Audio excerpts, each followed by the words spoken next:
Welcome to Blizzard Fire. We hope this video helps fire up your solution. In this video, I will show how to use Webull for beginners.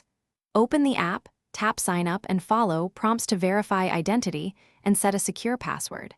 Next, link a bank via ACH to deposit funds and enable two-factor authentication for security.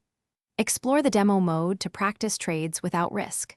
Remember to set notification preferences so you get alerts for fills and price movements. Open the Webull main screen and start with your watch list to follow tickers you want.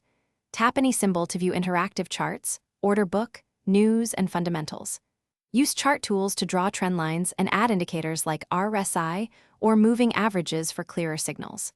Switch between candle, line, and depth views and customize timeframes to match your trading horizon.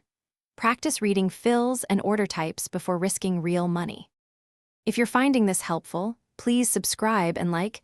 It really supports the channel. Quick recommendation.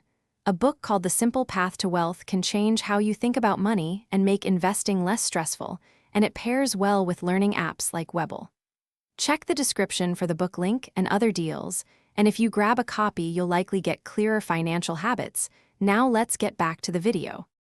To place a trade, select buy or sell from the ticker screen and choose an order type that matches your plan. Enter the quantity or dollar amount for fractional shares, set a limit price if you want control, and double-check estimated fees and buying power. Use stop or trailing stop orders to manage risk automatically, and monitor open orders in the Orders tab until they fill or expire. Thanks for watching. If you found this helpful, don't forget to like and subscribe.